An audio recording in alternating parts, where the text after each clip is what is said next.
오전에 하나님 말씀은 민수기 14장 1절부터 10절까지 제가 받들어서 읽겠습니다. 오늘 설교할 내용은 민수기 13장과 14장 두 장에 걸쳐서 다 이어져 있기 때문에 오늘 설교의 범위는 이 두 장 전체를 다 이렇게 제가 할애해서 설교를 해야 되는데 지금 시간 관계상 다 읽지 못하고 제가 14장 1절부터 10절까지 받들어 읽겠습니다. 여러분도 지금 이스라엘 백성 이 상태를 한번 잘 보십시오. 그리고 냉정하게 한번 판단해 보십시오. 사람이 불평에 사로잡히면요 이성을 상실하게 되는 거예요. 자, 지금 14장 1절 보시면 모든 회중이 목소리를 높여 부르짖었으며 백성이 그 밤에 울더라. 이제 왜 우냐면 지금 이제 하나님께서 약속하신 땅 카나안을 지금 목전에 두고 이 카데스 바네아에서 이스라엘이 먼저 그 땅을 이제 자기가 차지하려면 거기에 사는 사람들과 전쟁에서 이겨야 될 거 아니겠어요? 그가 지금 그 땅의 백성들과 그 성읍의 상태가 어떤지 각 지파마다 정탐꾼을 보내서 한번 탐지하게 하고 또 그래서 한번 살펴본 것이에요. 그러니까 12명이 갔다가 돌아왔잖아요.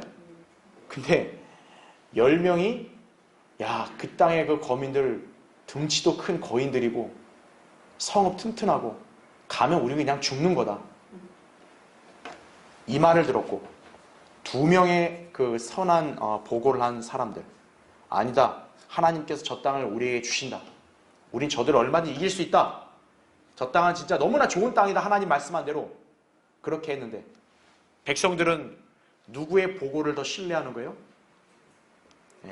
10명의 그 정탐꾼들의 나쁜 보고를 신뢰하는 거예요. 그러니까 그거를 들으니까 어떻겠어요? 이 사람들은 희망이 없다고 느끼는 거죠.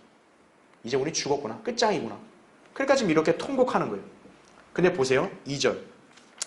모든 이스라엘 자손이 모세와 아론에 대하여 불평하고 또 온 회중이 그들에게 말하기를 차라리 우리가 이집트 땅에서 죽었더라면 아니면 우리가 광야에서 죽었더라면 그렇죠? 어찌하여 주께서 우리를 이 땅으로 데려다가 칼에 쓰러지게 하시며 우리의 아내들과 우리의 자식들이 먹이가 되게 하시는가?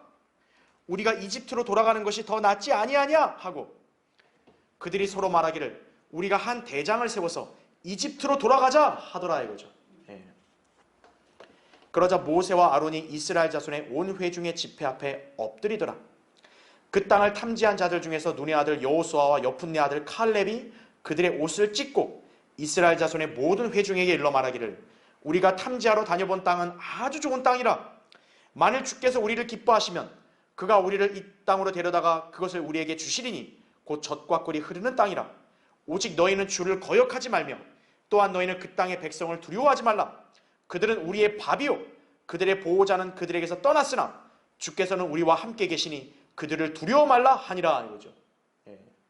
얼마나 자신 있는 그런 고백이에요. 그렇죠? 그런데 보세요. 10절. 그러나 모든 회중이 그들을 돌로 치라고 말하자 이거죠.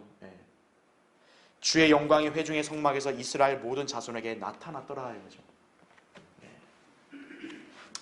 자, 오늘 이 말씀을 위해서 잠시 기도하겠습니다.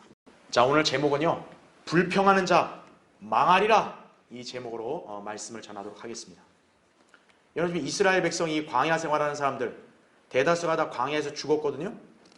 바로 불평했기 때문에 망한 것입니다.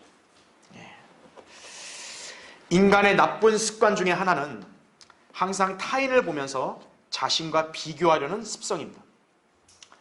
이때 자신이 타인보다 열등한 부분이 조금이라도 있으면 상대방에 대한 부러움이나 혹은 시기를 품게 되고 그것이 더 커지면 자신에 대한 원망이나 불평 등을 쏟아내는 것입니다. 자, 그런 성향이 자기에게 무슨 유익이 있을까요? 그렇죠? 19세기의 출판 경영자이자 작가로 이름을 날렸던 앨버트 하버드는요 불평에 대해서 이렇게 말했습니다. 불평만 하는 습관은 결국 나를 해치는 칼이 된다 이거죠. 흠을 잡고 비난하고 불평하는 나쁜 습관은 쓰면 쓸수록 더 날카로워진다 그랬어요. 불평은 우리의 신체와 정신을 해치는 독약과 같은 것이다 이거죠. 자, 여기에는 소위 하나님의 성도들도 예외는 아닙니다. 구원받은 그리스도인이 주님께로부터 받은 그런 놀라운 은혜와 온갖 복들에 대한 감사를 망각하고 저 화려한 세상에 눈길을 주게 되면 순간 자기의 육신적인 삶과 비교하는 어리석음을 범하는 것입니다. 이때 그 성도는 순간 자신이 누리고 있는 이런 복들을 망각하며 불평을 하고 그 다음에 낙심하게 되는 것이에요. 만일 성도가 그런 상황을 계속 방치하면 어떻게 되겠습니까? 성도로서의 영적인 생활과 다가올 영광을 경시하고 오히려 저 세상에서 누리는 쾌락, 정욕 등을 갈망하게 되면서 마침내 배교하게 되는 것입니다. 성도의 믿음을 파멸시키는 시작은 바로 불평에서 시작됨을 알아야 합니다. 어떤 거창한 공격으로 그 성도를 무너뜨리는 게 아니에요. 자그마한 불평부터 시작하는 거예요. 하나님께서는 우리에게 불평의 성향과 그로 인한 심각한 결과가 어떤지에 대한 본보기로 이스라엘 백성의 광야 생활을 성경에 기록하여 이렇게 보여주십니다. 자, 주님께서는 이스라엘이 기적적으로 이집트에서 탈출할 수 있게 하셨죠. 그들에게 안식을 제공할 약속의 땅으로 인도해 주셨습니다. 하지만 이스라엘은 광야 생활 내내 잠시 힘들 때마다 투덜거리면서 불평하는 일이 비일비재했습니다. 특히 그들의 불평이 심해질 때마다 하나님의 인도하심에 역행하는 반역을 일삼았습니다. 물론 주님께서는 그때마다 그들을 징계하시면서 그들이 회개할 때 용서해 주셨지만 그들의 불평은 끊일 줄 몰랐습니다. 급기야 그들의 불평은 민족의 대대적인 반역으로 이어져서 돌이킬 수 없는 비참한 결과를 낳은 사건이 발생을 했으니 바로 오늘 본문 말씀에서 기록되어 있는 사건이에요. 하나님께서 그들에게 약속하신 땅으로 이제 진군에서 들어가 살 일만 남았는데 결국 이들의 불신과 불평으로 인해서 당시 그 백성의 대다수는 그 땅을 못 들어간 거예요. 하나님이 광야에서 다 죽게 놔두신 거예요. 자, 이스라엘이 카데스바네아에 이르자 각 지파에서 정탐꾼 한 명씩을 선정하여 그들이 차지하게 될 가나안 땅을 탐색하도록 보냈습니다. 선정된 이들은 40일 동안 그 땅을 탐지한 다음에 돌아왔습니다. 이들은 모두 동일한 땅, 그 땅의 성읍, 백성, 땅의 비옥도 다 똑같은 조건과 상황에서 다 탐지했죠. 근데 놀랍게도 그들의 결과 보고는 정반대로 나뉘게 됩니다. 12명 중에 10명은 그 땅의 백성들이 거인이고 성읍이 튼튼하기 때문에 절대 정복할 수 없다는 거예요. 다른 2명은 능히 이길 수 있다고 그렇게 보고한 것입니다. 이때 이스라엘은 두 의견 사이에서 선택해야 하는 기로에 섰습니다. 자, 10대 2예요. 어디에 서야죠? 사람 줄 잘 서야죠. 그죠? 영적으로 무지한 사람들은 쪽수가 많으니 가자 이거죠. 이스라엘 백성 마찬가지였다 이죠. 믿음 없는 10명의 정탐꾼들의 보고를 듣고 그걸 그대로 믿어버린 거예요. 한순간에 그냥 두려움과 또 무서움이 몰려와서 낙담을 하고 슬픔에 잠기고 종국에는 하나님의 인도하심을 부정하면서 이집트로 그냥 돌아가 버리겠다고 선동하게 이릅니다. 이것은 또 하나의 반역이었던 것이죠. 결국 하나님께서는 진노하시어 그들을 심판하셨고 그로 인해 그들은 유업을 잃어버리고 광야에서 모두 죽게 된 것입니다. 그들의 이런 반역과 멸망의 시발점은 바로 불평이었던 것입니다. 불평의 결과가 얼마나 끔찍한지를 광야에서의 이스라엘 역사로부터 배워야 한다 이거예요. 고린도전서 10장 10절에 너희는 그들 중 어떤 사람들이 불평하는 것처럼 불평하지 말라. 그들은 그러다가 멸망시키는 자에게 멸망당하였느니라 이거죠. 이스라엘 백성의 광야 생활 역사는 늘 불평의 연속이었다 이거죠. 결국에는 하지 말아야 될 불평을 하게 되다가 그들에게 유일한 소망이라 할 수 있는 그 유업을 상실해버린 거죠. 오늘 우리는 카데스바네아에서 이스라엘 백성의 불평과 반역으로 인해 그들이 맞이했던 비참한 말로를 살펴볼 것입니다. 자, 주님께서는 우리에게 단순히 이 사건을 이야기로 끝내지 않으시고 기록된 말씀으로 주셨습니다. 이는 여러분 또한 이들의 불평의 자세를 답습하고 있지 않은지 돌아보라 이거예요. 주님께서 베풀으신 은혜와 사랑을 망각하며 믿음 없는 마음을 지니고 있는 것이 아닌지 돌아보라는 취지예요. 이제 말씀을 통해 불평으로 인해서 주님께 반역하는 행보를 보이지 않도록 다시 여러분의 믿음을 굳건하게 다지는 그런 계기가 되어야 할 것입니다. 불평의 싹은 빨리 제거해야 한다 이거죠. 오늘 설교의 주제는 믿음 없는 불평, 곧 반역으로 이르는 지름길이다 이거죠. 여러분, 반역의 결과는 뭡니까? 멸망이죠. 그렇죠? 오늘 여러분 이 주제를 마음에 잘 새겨야 한다 이거죠. 자, 첫 번째로 불평은 우리의 시선을 잘못된 곳에 맞춤으로써 시작하게 된다는 얘기죠. 자, 사람들은 동일한 상황 속에서도 그것을 바라보는 시선이나 수용하는 자세가 각자 다르게 나타납니다. 이것은 환경 자체가 중요한 게 아니라 그것을 바라보는 관점과 자세가 더 중요함을 보여주는 것입니다. 이처럼 그리스도인들도 자신에게 현재 주어진 이 환경에 대해서 올바로 반응하는 방법은 자신의 시선이나 마음을 어디에 두느냐에 달려있다는 걸 아셔야 돼요. 물질이나 세상의 가치관에 두면 세상에서 성공하며 화려하게 사는 사람과 비교하면서 불평이 나오는 반면에 하나님의 약속과 소망의 관점을 두면 감사와 만족을 누리게 되는 것이다 이거죠. 그렇죠? 이스라엘 백성은 온 땅의 그 어떤 민족들도 감히 지니지 못했던 율법을 받았죠. 하나님의 놀라운 인도하심에 따라 적과 꿀이 흐르는 가나안 땅의 약속을 목전에 둔 상태였습니다. 지금 이 자리까지 하나님께서는 그들을 기적적으로 인도해 주신 거예요. 여러분, 출애굽 사건이 단순한 사건입니까? 이스라엘 백성 군대와 같은 그 무리들이 홍해를 건넌 거예요. 이집트의 군사들은 똑같이 그 뒤를 쫓다가 어떤 거예요? 홍해에 수장됐다고요. 여러분, 그게 단순하게 우연입니까? 그리고 놀랍게 돌보시며 보살피셨죠. 만나로 먹이셨죠. 반석에서 물이 나와 마시게 하셨죠. 메추라기도 그렇게 내려주셨죠. 고기를 먹고 싶다고 하도 떼를 쓰니까요.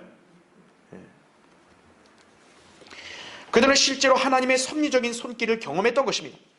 그러나 그들은 그런 하나님의 은혜를 한순간에 망각한 채 자신들의 처지를 불평하고 저 거인들에게 패배할 것이라는 비관적인 생각에 사로잡혀 있는 것입니다.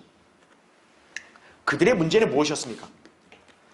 당시 땅을 탐지하고 다녀온 10명의 믿음 없는 정탐꾼들의 거짓 보고를 듣고 그것을 신뢰했기 때문입니다. 이들은 믿음의 안목으로 그 땅을 바라보지 않았던 것이에요. 자, 12명 중에서요, 여호수아 칼렙은 온전한 믿음으로 능히 그 땅을 차지할 수 있다고 자신하며 보고했던 반면 나머지 10명은 그 땅의 백성들이 너무 강하고 성읍도 튼튼하여 마치 자신들이 보잘것없는 존재로 보인다고 말하기까지 합니다. 민수기 13장 33절에 이렇게 나와요. 자, 10명의 정탐꾼들과 여호수아 칼렙 2명의 정탐꾼들의 차이가 뭘까요? 분명히 똑같이 탐지하고 왔잖아요. 바로 그들의 시선을 각기 다른 데에 두었다라는 거예요. 그러니까 똑같은 상황을 봤어도 시선과 관점을 다르게 봤다는 얘기죠. 여호수아 칼렙, 그 땅의 백성들을 보지 않았어요. 그 땅의 비옥함만을 바라보고 하나님이 우리에게 하신 약속은 진짜였구나, 이것을 확신했던 거죠. 그렇다면 뭐예요? 하나님 약속대로 이 땅을 우리에게 주시겠구나 이거죠. 그러니까 이 땅에 사는 거민들은 문제가 되질 않는다라는 얘기죠. 반면에 10명의 정탐꾼들은 하나님의 말씀에 따른 유업의 축복, 그걸 본 게 아니라 그 땅의 백성 자체만 집중했던 거예요. 그러다 보니 하나님의 약속은 보이지 않고 자신들이 싸워야 할 그 거민들과 성읍만 보니 당연히 싸울 엄두가 나지 않았던 것입니다. 예. 육신적으로 이렇게 그걸 바라보니 도저히 이거는 뭐 희망이나 가능성이 보이지 않는 거죠. 즉 이들은 약속의 말씀을 믿지 않은 채 이미 패배의식에 사로잡혀 전의를 상실해 버렸던 것입니다. 자, 반대로 여호수아와 칼렙은 회중들에게 하나님께서 약속하신 그 땅은 정말 좋은 곳이라고 전하면서 하나님의 말씀이 진리임을 강조합니다. 이들은 주님께서 능히 그 땅의 백성들을 싸워서 이기게 하시고 마침내 유업을 차지할 수 있다고 전파합니다. 즉 백성들에게 있어서 승리할 수 있다는 기쁜 소식을 전한 것이에요. 성경에서 기쁜 소식을 뭐라고 표현합니까? 복음이라고 표현하죠. 예. 그러니까 그 당시에 여호수아와 칼렙은 이스라엘 백성에게 복음을 전파했던 거예요. 예. 그러나 문제는 백성들 다수가 이 복음을 믿지 않았다는 거죠. 오히려 믿음 없는 10명의 정탐꾼들의 거짓 보고를 신뢰하고 말았습니다. 예. 그러니까 복음도 참된 복음을 듣고 믿어야지 거짓 복음 듣고 믿으면 어떻게 되는 거예요? 파멸하는 거죠. 히브리서 4장 2절에 이렇게 기록되어 있어요. 복음을 전해 들은 것은 그들이나 우리나 마찬가지나 전파된 말씀이 그들에게 유익을 주지 못한 것은 그것을 들은 자들이 믿음을 결합시키지 못했기 때문이라 이거죠. 여호수아 칼렙의 전한 복음을 그들은 그걸 믿음으로 결합시켜야 되는데 그러지 못했다라는 거죠. 자, 여호수아와 칼렙은 자신들의 시선과 관점을 주님께서 주신다는 땅에 초점을 이렇게 맞추고 믿음의 눈으로 바라보았기 때문에 약속의 땅을 차지할 수 있었습니다. 이처럼 주님을 온전히 믿는 성도들은 영적인 안목으로 다가올 영혼을 바라볼 수 있기 때문에 신실하게 주님을 섬기는 것이 자신의 현재의 삶의 처지를 이거에 대해서 낙심하지 않는다는 얘기죠. 그걸 바라보는 게 아니라 주님이 나를 얼마나 사랑하셔서 나를 위해 예비하신 다가올 영광스러운 그 유업, 그것을 바라보는 거죠. 그러니까 그리스도인은 불평하지 않고 오히려 감사하는 거죠. 이것이 바로 진정한 믿음인 것입니다. 비록 우리가 악한 세상을 고통 가운데 살면서 온갖 고난과 박해에 시달릴 수 있지만 베드로전서 4장 12절부터 16절, 디모데후서 3장 12절 분명히 고난받을 수 있다 그랬죠. 그러나 우리의 시선은 다가올 소망을 열망해야 한다 이거죠. 자, 로마서 8장 18절과 24절 25절이 이렇게 나옵니다. 잘 들어보세요. 이는 현재의 고난들이 우리에게 나타나게 될 영광에 감히 비교되지 못한다고 내가 여기기 때문이라. 이는 우리가 소망에 의하여 구원을 받았습니다. 보이는 소망은 소망이 아니라 사람이 보는 것을 왜 바라리요? 그러나 만일 우리가 보지 못하는 것을 바란다면 인내로 기다릴지니라. 이렇게 말씀하죠. 여러분의 시선과 관심을 현세에 맞추게 되면요, 믿음 생활로 인해 당하는 고난, 시련 등이 고달프게 여겨지게 되는 거죠. 그리고 그리스도인의 신앙에 대한 불평이 나오는가 하면 세상 사람들의 생활을 부러워하면서 그들처럼 되고자 하는 그런 변질된 조짐이 나타나게 되는 것이, 성도는 세상 사람과 같은 안목을 지니고 인생을 살면 안 돼요. 여러분은 주님께서 예비해 주실 영원한 것들을 바라보아야 한다 이거죠. 그래서 고린도서 4장 17절 18절에 이렇게 나오죠. 이는 우리가 잠시 받는 가벼운 환난이 우리를 위하여 훨씬 뛰어난 영원한 영광의 비중을 이루어가기 때문이라. 우리가 바라보는 것은 보이는 것들이 아니요 보이지 않는 것들이라죠. 이는 보이는 것들은 잠깐뿐이지만 보이지 않는 것들은 영원하기 때문이라. 그럴 때 여러분이 현재의 삶 속에서 불평이나 낙심이 아닌 감사와 소망이 넘치게 됨을 알아야 합니다. 자, 믿음 없는 불평은 곧 반역을 이루는 지름길이다. 두 번째로, 불평은 하나님의 인도하심을 부정하고 그분의 뜻에 불순종하게 만듭니다. 오늘 우리가 처음에 읽었던 본문에 그대로 나오죠. 자, 10명의 악한 정탐꾼들의 보고를 들은 이스라엘 회중은 밤새 울부짖으면서 극심한 불평을 늘어놓게 됩니다. 자, 10명의 정탐꾼이 낙담과 절망을 했죠. 그것이 어떻게 됩니까? 회중 전체를 전염시켰던 거예요. 그러자 백성들은 밤새 울면서 차라리 이집트나 광야에서 죽는 것이 더 나았다고 항변하기까지 해줘요.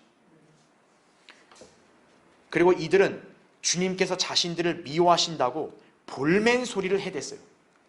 여기에는 없지만 신명기 1장 27절에서 모세는 그렇게 증언했다고요. 이들이 이런 상황에 맞닥뜨리니까 주님이 우리를 미워하신 거다. 이렇게까지 투덜댄 거예요. 심지어 주님께서 자기들을 이곳에 데려와서 그 땅의 거민들을 통해 죽이려 하신다는 망발까지 해댔던 것이에요. 아니, 주님이 할 일이 없어서 이스라엘을 그렇게 인도한 다음에 여기서 죽게 하나요? 그러니까 이들이 딱 불평을 해대니까 어때요? 이성을 상실해버린 거죠. 자, 여기서 우리가 유념해야 할 교훈이 있습니다. 바로 믿음 없는 불평은 전염성도 강하다는 사실이에요. 10명의 거짓 정탐꾼들의 잘못된 보고와 불신이 고스란히 회중들의 불안과 두려움을 형성하게 만들고 대대적인 불평을 낳게 했던 것입니다. 하나님의 말씀을 듣고 믿음으로써 확신과 기쁨과 감사를 지니고 영적으로 성장하는 일, 굉장히 어렵잖아요. 사실, 그렇죠? 하루아침에 그런 영적인 그리스도로 변화되어 가는 것, 그건 불가능하잖아요. 많은 세월과 인내가 필요한데 그에 반해서 한순간의 불신과 불평은 어때요? 단번에 퍼져요. 순식간에 성도들을 병들게 한다는 점을 알아야 한다 이거죠. 여러분도 치명적인 독약과 같은 불평과 믿음을 약화시키는 그런 거짓 소문, 거짓 정보에 귀를 내주면 안 된다는 점을 잘 아셔야 돼요. 그리고 불평을 하면 어떻게 돼요? 나만 불평하는 게 아니라 옆에 사람도 똑같이 불평하게 만드는 거예요. 나만 믿음이 약화되는 게 아니라 다른 성도들까지 믿음을 약화시키는 거예요. 주의해야 된다 이거죠. 자, 이스라엘 회중들의 불평은 하나님의 은혜와 놀라운 섭리를 경험했음에도 현재 잠시 보이는 난관이나 역경 등으로 인해서 하나님의 사랑을 망각하는 성도의 전형적인 모습을 보여주는 거예요. 이들은 모두 믿음이 없는 자들이에요. 자, 주님께서 우리 그리스도인들의 인생을 얼마나 자상하고 놀랍게 인도해 주셨습니까? 그렇죠? 우리에게 확실한 약속의 말씀인 바른 성경을 주셨죠? 우리 기도에 응답하셔서 그분의 도우심으로 얼마든지 풍성한 삶을 영위할 수 있죠? 게다가 우리는 저 세상에 그 누구도 가질 수 없는 하나님의 선물인 구원을 받았잖아요. 불평할 게 있나요? 그럼에도 불구하고 믿음 없는 사람들은 이러한 하나님의 은혜와 복을 무시하고 현재 자신의 그런 생활 형편이 어렵고 고난이 심하다고 해서 즉시 다른 사람들과 비교하면서 불평하는 거예요. 왜 제 인생은 이럽니까? 이거예요. 이런 무지한 자들은 구원받기 이전의 삶을 동경하면서 신앙생활의 중요성을 경시하기까지 하는 거예요. 아, 차라리 진리를 모르고 그냥 교회 안 나왔을 때가 더 좋았다는 둥. 그런 망발을 일삼는다는 거죠. 아, 옛날이 좋았어. 그래도 옛날이. 네? 진탕 퍼마시고 놀고 어울리고 그렇다 이거죠. 그리고 종국에는 말씀에서 벗어나서 세상 사람들의 가치관대로 살려고 믿음에서 떠나버리는 것이에요. 비참하죠? 그죠? 이것이 바로 불평으로 인해서 반역하는 성도의 전형이다 이거죠.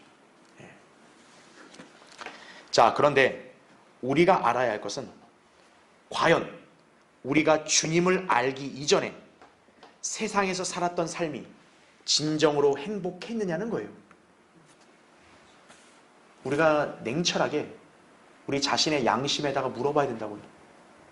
내가 주님을 믿기 전의 삶이 진짜 행복했는가? 전혀 그렇지 않죠? 이스라엘 백성을 보세요. 지금 눈에 뵈는 게 없다 보니까 마치 이집트에서 노예 생활했을 때 먹고 지내는데 아무런 부족함이 없었다고 투덜을 대고 있는 거죠.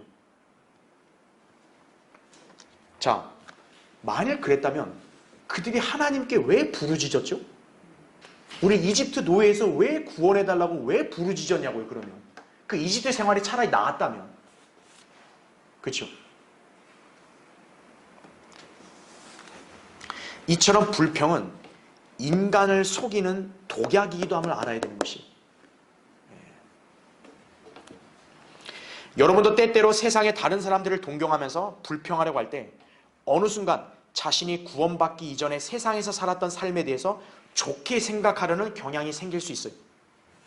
그럴 때 조심해야 돼요. 불평은 여러분의 눈을 가리고 속이는 거예요. 현재의 삶에 대한 하나님의 은혜와 사랑의 감사를 딱 이렇게 잃어버리게 만드는 것이. 우리가 현재 주님을 믿고 섬기는 삶은 이전의 저 세상 삶보다 훨씬 평안하고 큰 특혜 가운데서 살고 있음을 알아야 된다 이거죠. 자, 옛날 어느 우화에요, 닭과 쥐와 토끼가 함께 살고 있었습니다. 자, 토끼는 요리를 담당해요. 닭은 땔감을 담당해요. 그 다음에 쥐는 물을 담당해서 서로 분담하여 오손도손 사이좋게 지내고 있었습니다. 그러다 어느 날 닭이 돌아와서 나만 힘든 일 한다고 막 불평하기 시작한 거예요, 이 닭이. 그러자 이렇게 나뭇가지를 줍는데 까마귀가 나타나서 나무를 줍는 일이 이렇게 가장 힘든 일이라고 이렇게 불평을 하는 것이죠, 닭이. 그러니까 닭이 갑자기 불평한 이유가 뭐냐면 이 땔감 담당 아니에요, 그렇죠? 그러니까 내가 땔감을 이렇게 좋아하는데 이렇게 까마귀가 와서 이렇게 그거를 방해하고 그렇게 해서 나 힘들다 이거예요. 막 투덜댄 거예요. 그러면서 야, 일 좀 바꾸자 우리 서로, 그렇게 제안을 합니다. 자, 닭의 불평을 듣고 나니까 이 쥐와 토끼도 내가 하는 일이 가장 힘드네, 가만 보니까. 쥐가 투덜대는데 지금 내가 하는 일이 가장 힘들던데? 이렇게 이들도 불평하기 시작하는 거예요. 그래서 오케이, 바꾸자 이거예요. 그래서 쥐는 물을 담당하다가 요리 담당으로 바꿨어요. 자, 그 다음에 토끼는 요리를 담당했는데 땔감을 담당하는 걸로 바꿨어요. 그리고 닭은 땔감에서 이제 물을 담당하는 걸로 바꿨습니다. 자, 그런데 어떤 일이 생겼냐? 토끼가 이제 나무를 하러 숲속으로 갔어요. 근데 늑대가 나타나서 냉큼 잡아먹어버렸어요. 네. 자, 그리고 닭은 샘물에서 이제 물 담당이니까 물을 뜨려고 하다가 물통에 함께 빠져버려서 익사하고 말았습니다. 자, 또한 쥐는 아무도 지금 돌아오진 않잖아요. 왜 안 돌아와? 하면서 무료하게 서성이다가 중심을 잃고 냄비에 빠져서 죽게 되었다고 합니다. 그렇죠? 불평 한마디에 평지풍파가 일어난 거죠. 오손도손했던 그 새 동물들 다 모두 죽어버렸죠. 그렇죠? 불평만 안 했다면 그냥 오손도손 계속 갔을 텐데. 그렇죠? 불평이 치명적인 독약이라는 거예요. 자, 물론 시련이나 역경으로 인해 힘들다고 하소연할 수는 있어요. 하지만 우리는 그것을 믿음으로 능히 이겨낼 수 있어야 한다 이거죠. 믿음에는 반드시 시련이 수반되는 법입니다. 왜냐하면 시련을 통과할 때 그 믿음이 비로소 빛을 발하기 때문에 그런 것이에요. 여러분이 비록 주님의 약속을 신뢰하고 말씀을 믿고 살아가는 데 있어 고난으로 지쳐있을 때 이 말씀을 기억해야 하는 것이에요. 베드로전서 1장 7절에 너희 믿음의 시련이 불로써 단련될지라도 없어져 버리는 금보다 훨씬 더 귀하게 되어 예수 그리스도께서 나타나실 때 칭찬과 존귀와 영광을 받게 하려 함이니라 이거죠. 그러니까 현재 그 순간의 상황에 대해서 힘들다고 불평하고 낙심하지 마라 이거예요. 시련이 닥쳤을 때 불평이나 낙심이 아닌 하나님의 은혜를 기억하고 주님의 말씀을 신뢰함으로써 늘 감사와 찬양을 잊어서는 안 됩니다. 자, 믿음 없는 불평은 곧 반역을 이루는 지름길이다. 자, 세 번째로 불평을 지닌 성도는 결코 하나님의 축복과 유업을 보장받을 수 없습니다. 자, 주님께서는 그간 이스라엘 백성들의 불평이나 반역을 오래 참아주셨지만 마침내 약속의 땅을 앞에 두고서 벌인 그들의 만행으로 인해 결국 하나님께서는 그들을 진멸시키고 모세 한 사람을 통해서 막강한 민족을 다시 이루시겠다고 선언하십니다. 민수기 14장 11절 12절에 나오죠. 그러나 모세는 지도자답게 자기 민족을 위해서 간절히 중보하게 됩니다. 그래서 모세가 대단한 사람이라는 거예요. 네. 어떻게 보면 모세가 가장 위대해질 수 있는 거 아니겠어요? 그렇죠? 기존의 아브라함 자손들이 거기서 진멸되면 모세를 통해 다시 시작한다 그랬으니까 모세가 또 시초가 될 수 있는 거 아니겠어요? 그러나 모세는 그런 자기 개인적인 영예를 바란 사람이 아니라고요. 정말로 지도자답게 그 자기 백성을 사랑한 거예요. 그래서 중보기도 합니다. 그래서 주님께서는 그분의 자비로 다시 한번 백성들을 용서해 주십니다. 18절 19절에 그게 나와요. 하지만 용서를 하되 죄에 대한 징계를 하나님이 멈춘 건 아니에요. 그 징계를 반드시 이행하십니다. 그 징계가 뭐냐? 바로 불평하고 반역했던 이 백성의 대다수는 절대 하나님이 약속하신 땅을 차지할 수 없다는 거죠.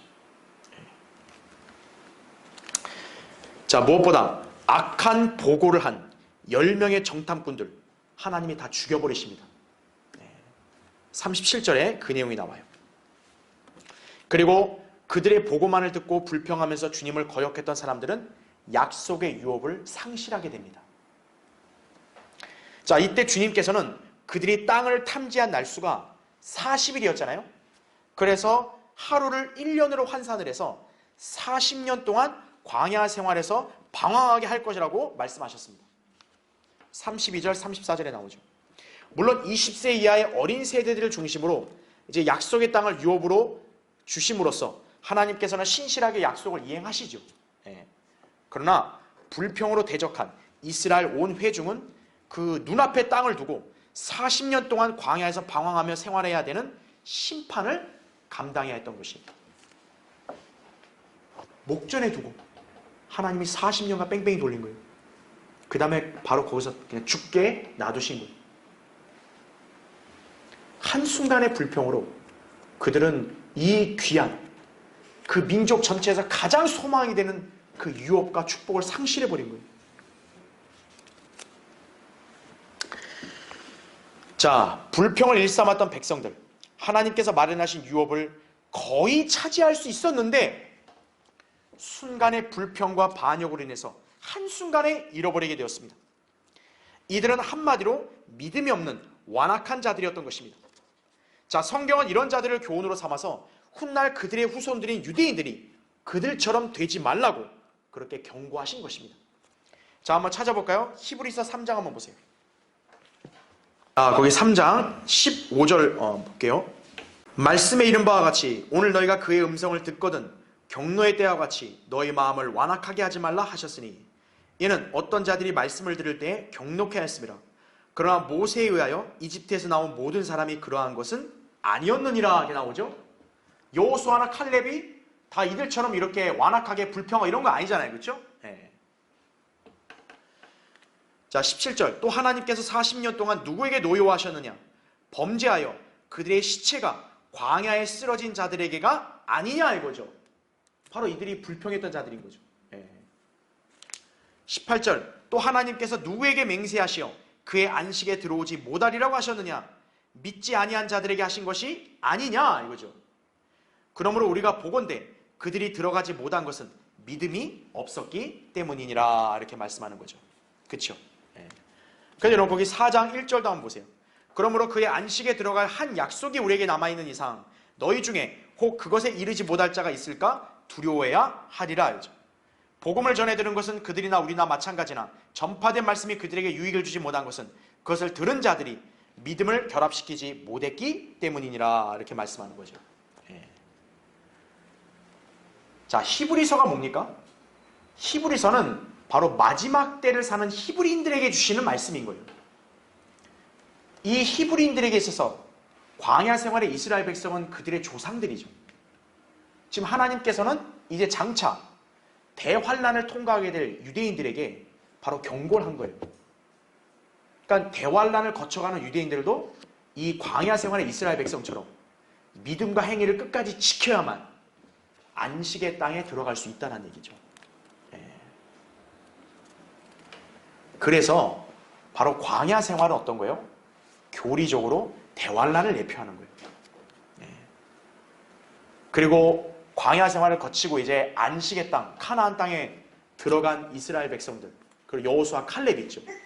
그들이 바로 대환란 때 끝까지 믿음을 지켜서 이제 천년왕국 안식으로 들어가는 유대인들을 예표하는 거예요.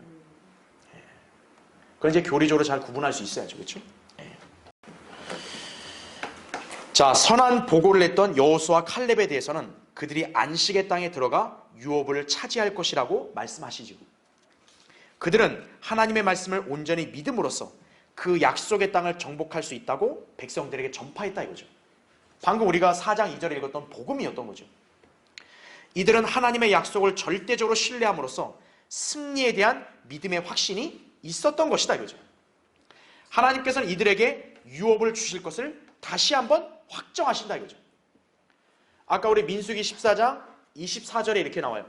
그러나 내 종 칼렙은 그에게 다른 영이 있어 나를 온전히 따랐으니 그가 갔던 그 땅으로 내가 그를 데려가서 그의 씨가 그 땅을 소유하게 하리라 이거죠. 그 땅을 탐지하라고 보냈던 사람들 중 눈의 아들 여호수아와 여푼네 아들 칼렙은 살아남았더라. 이게 또 37절에 하신 말씀입니다. 그 제가 서두에도 아까 여러분에게 잠깐 언급했듯이 줄 잘 서야죠. 그쵸? 믿음의 안목을 지니지 않은 사람들은 그 완악하고 믿음 없는 다수의 편에 섰다가 멸망하는 거죠. 그쵸? 하나님께서 약속하신 적과 꿀이라는 그 유업의 땅, 바로 믿음을 끝까지 지켰던 이들은 들어가는 것이죠. 그렇죠? 자, 이 시대의 성도들 은혜로 구원을 받았기 때문에 비록 광야의 이스라엘처럼 불평하는 일로 인해서 멸망하는 건 없어요. 우리의 구원은 영원히 보장되죠. 그렇죠? 하지만 우리 역시 주님께로부터 유업을 상실할 수 있다는 점을 기억해야 한다 이거죠. 현재 우리가 주님을 섬기면서 받는 고난을 참고 견디는 것은 저 이후에 있을 영광과 유업을 우리가 고대하기 때문에 그러는 거예요. 그렇죠. 그래서 우리는 주님과 함께 고난을 받을 수 있어야 한다는 얘기죠. 현재 여러분 각인의 인생에서 뭔가 어려운 점에 처해서 이렇게 고통을 겪고 있고 또 시련을 거치고 있다 해서 그것에 대해서 낙심하고 또 다른 사람과 비교하면서 불평하는 그런 어리석음을 범하면 안 돼요. 그러면서 이 믿음의 생활을 경시하고 이 믿음에서 이탈하면 안 된다고요. 그럼 비참하게 되는 거예요. 순간을 보지 말고 주님께서 우리를 위해 예비하신 저 다가올 영광스러운 그 유업을 바라보고 이 땅에서의 잠시 잠깐의 고난을 잘 인내로 견뎌내야 한다 이거죠. 로마서 8장 17절에 자녀이면 또한 상속자들이니 하나님의 상속자들이요 그리스도와 함께한 공동 상속자들이니 우리가 그와 함께 고난을 받은 것은 함께 영광도 받게 하려 함이니라 이거죠. 자, 이 세상은 온갖 풍파와 역경이 몰아치는 바다와 같습니다. 우리 그리스도인들은 이러한 세상을 헤쳐나가는 데 있어서 늘 우리 안에 얼마든지 형성될 수 있는 불평, 불만, 믿음 없는 완고함 이런 것 때문에 우리의 믿음이 공격받을 수 있다는 걸 아셔야 돼요. 이때 우리는 이스라엘 회중처럼 불평하고 주님의 뜻을 거역한다면 역시 우리도 그들처럼 유업을 잃고 주님께 책망과 수치를 받을 수 있다는 점을 알아야 한다 이거죠. 하나님께서 우리에게 베푸신 은혜가 얼마나 많아요. 근데 그것을 바라보지 않고 저 잠시 잠깐 세상에서 사람들이 누리는 저 화려한 것, 썩어 없어질 것들 그런 것들을 동경하고 불평한다. 하나님께서 불쾌하시는 일이에요. 여러분이 만약 그런 마음을 품으면 주님께 책망을 듣는 것이에요. 그 여러분은 귀한 유업도 잃을 수 있다는 걸 기억하셔야 돼요. 우리는 인내로 현재 어려움을 극복하고 항상 기뻐하라는 말씀에 순종해야 하는 것이다. 그죠? 데살로니가전서 5장 16절에 항상 기뻐하라 나오죠? 그뿐만 아니라 여러분은 늘 주님의 은혜에 감사하면서 그분께서 약속하신 상과 유업을 열망하고 열심을 다해 주님을 섬겨야 한다 이거죠.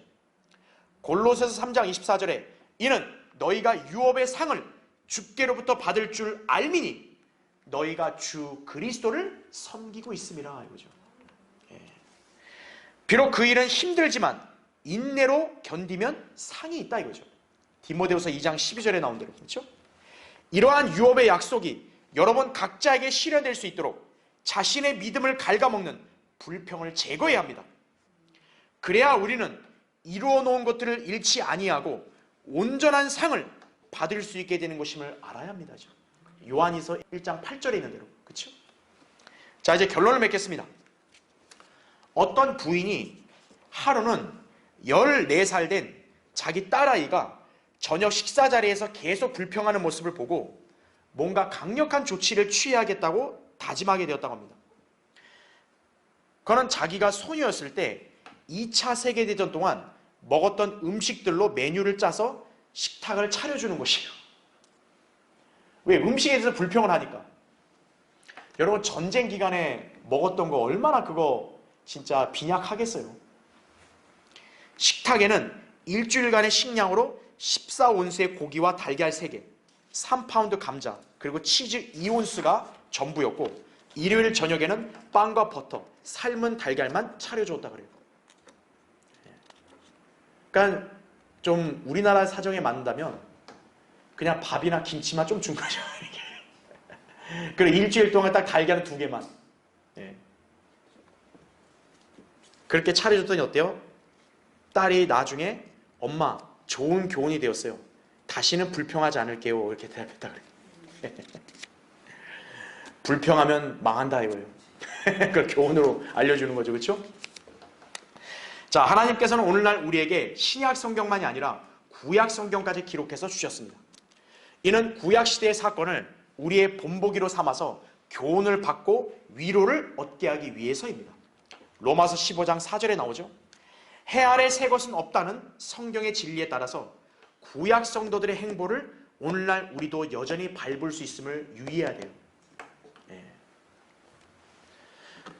자, 좋은 면모를 닮으면 다행이지만 대체로 인간은요, 닮지 말아야 할 부분을 본의 아니게 따른다는 점을 인정하지 않을 수 없어요.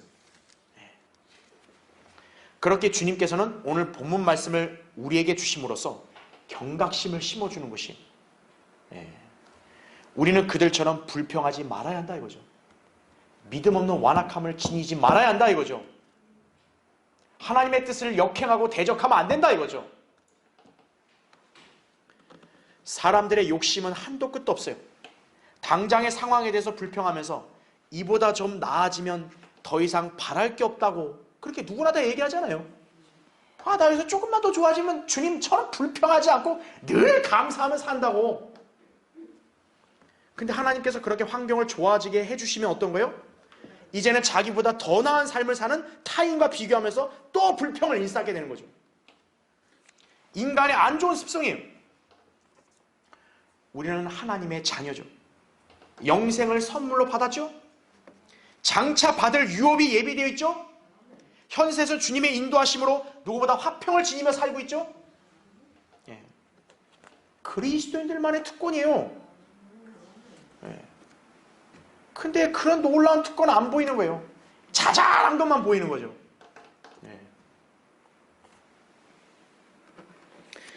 자신이 구원받은 그리스도인이라고 하면서 현재의 삶에 대한 감사는 사라지고 불평만 가득하다면 이제 불평하지 말라는 하나님 말씀에 순종하여 늘 감사하는 삶을 살도록 해야 합니다. 우리는 순간의 상황만 보면서 다가올 축복을 망각하고 투덜대는 그런 어리석은 자가 되면 안 돼요. 오히려 풍성한 삶을 약속하신 주님을 바라보고 성도로서 누릴 수 있는 축복, 특권, 다가올 유업을 소망하는 그런 삶을 향유하는 여러분이 되시기를 바랍니다. 자, 기도하겠습니다.